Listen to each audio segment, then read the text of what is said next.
Donald Trump has already lost control of Congress. Mike Johnson and John Thune both cave to the request of Democrats more often than not at this point, because their majorities don't even really exist. So how could it get worse? Well, with a resignation that is about to be spurred on by leaked text that already have Republicans turning on a member of their own party in Congress. As resignation calls get louder and Donald Trump is driven even crazier, and it all comes as he has never seen his approval rating worse. Donald Trump has no power over his party. He loses more power every single day, and it is about to get worse as resignation calls get louder. We're going to get into it.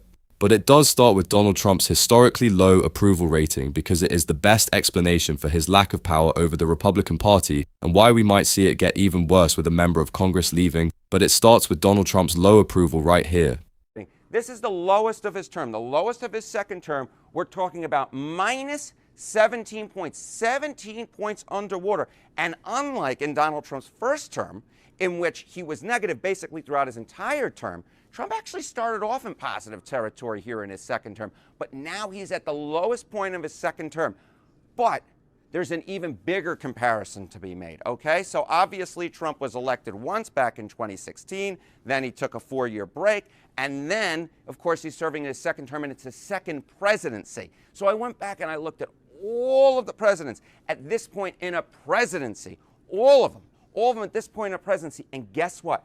Donald Trump is the lowest ever at this point in a presidency, lower than Joe Biden, lower than Jimmy Carter, lower than Ronald Reagan. So Donald Trump has always been a polarizing and unpopular figure in our politics. What's possibly different about that? Well, he is now historically unpopular and polarizing, and he is also unpopular in many ways with his base, whether it be cover-up of the Epstein files, fighting an illegal war on behalf of Israel. Donald Trump is losing his standing within MAGA, and that also means he has less control over the conference in the Congress, whether it be the Senate that Donald Trump threatened again and again and again to no avail, or Mike Johnson's speakership, which is in essence Donald Trump's speakership, which really hasn't been going too well. Now that might be because Donald Trump is an ineffective leader, Mike Johnson is an ineffective leader, or the majority is so damn small. But all of those things put together make this situation a lot worse.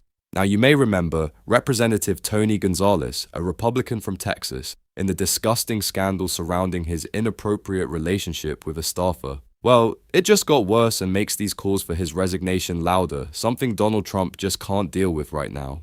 Squeeze my balls. Wild texts allegedly show embattled GOP lawmaker made sexual demands of campaign director. Explicit text messages published Monday by the San Antonio Express-News appeared to show Representative Tony Gonzalez repeatedly asked his then campaign director for nude photos and sex in 20 years before admitting his 2024 affair with a congressional staffer who later died by taking her own life.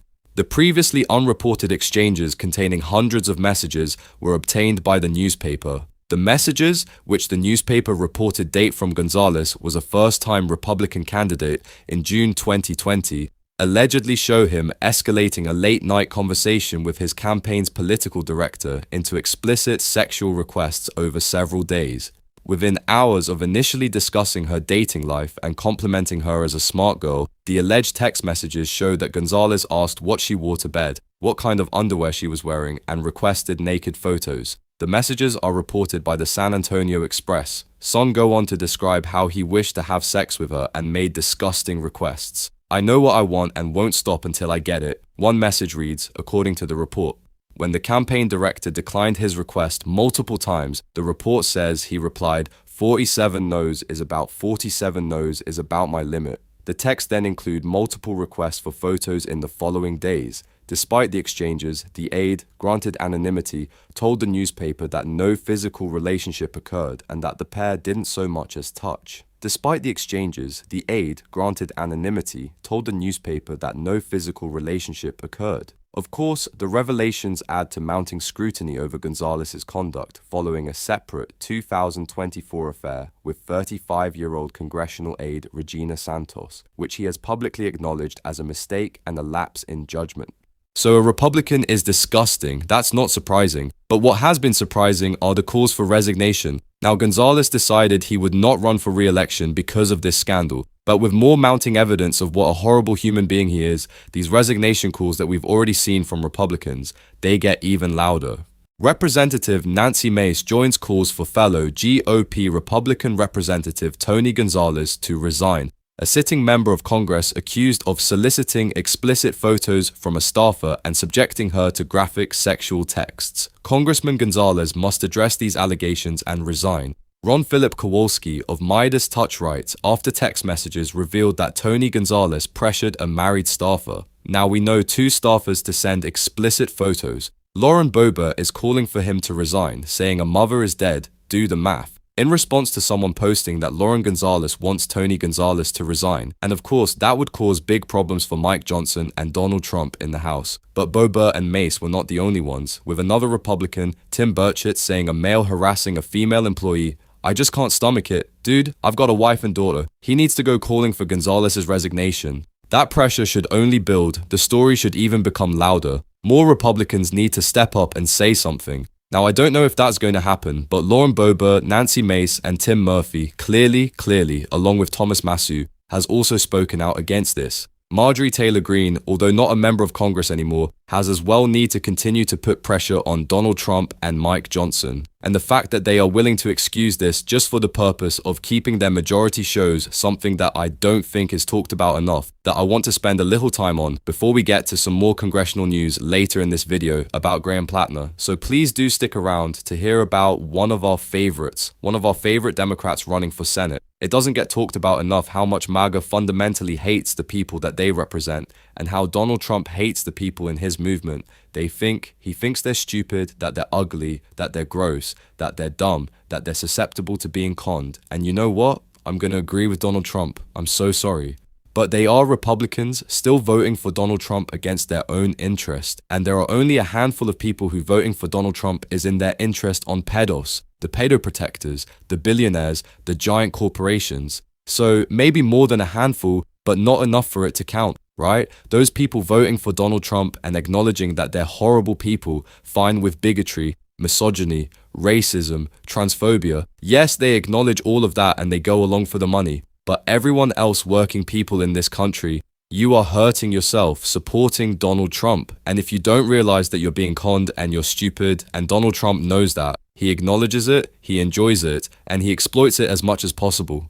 But Donald Trump doesn't just hate the people who vote for him. Mike Johnson doesn't just think that they're dumb, the people who work for Donald Trump. He is also happy to throw under the bus Pam Bondi, Kristi Noem, they come to mind. But also think about the Republican representative in Florida who Donald Trump announced was on death's door, who had gotten a fatal diagnosis. And Donald Trump said, you have to stay in Congress. You cannot step down. You cannot enjoy your final, whatever it might be, months or years of life with your family, with your kids, with your grandkids in your community, doing what you want. No, you have to stick around for almost a year, stay in Congress to make sure I don't lose the majority. I don't care that you are going to die.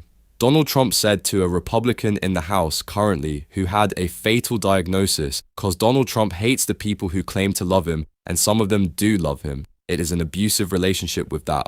The entirety of MAGA is in with Donald Trump, and he just doesn't care. He doesn't care about the staffers who work for Republicans. He doesn't care about the Republicans themselves. He certainly doesn't care about the people who vote for him, who donate to him, who buy his meme coin or his shitty merch. He wants to exploit them as much as possible. If you are a Republican, you are being hurt by Donald Trump, and so you should know and you should remember, although I don't like you and I deeply hate what you've done for this country, I am also working to protect you from the systems that you allow to perpetrate pain onto you and your friends and your family.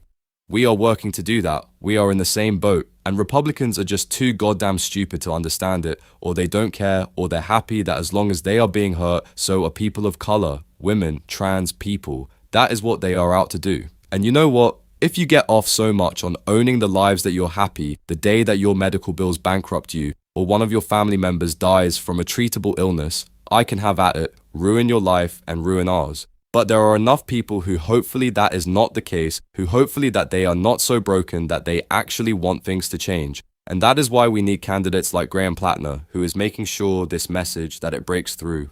Pointing fingers left and right when we should be pointing fingers in one direction, and that is up. I want to be clear. There's a difference between finding common ground and giving ground. I believe that a politics that's willing to sell anyone out will eventually sell everyone out. I have no patience in throwing people under the bus. I have no patience with this kind of modern idea where we think, well, if we just sell out immigrants a little bit, we'll get some more power. Or if we sell out trans kids a little bit, we'll get some more power. That is not the answer. The answer is finding common ground on economic issues. On the fact that everybody in this state knows, Republican, Democrat, Independent, everybody knows they're getting screwed. You go around the state of Maine, you ask every working person, do you think you live in a system that has your best interest at heart?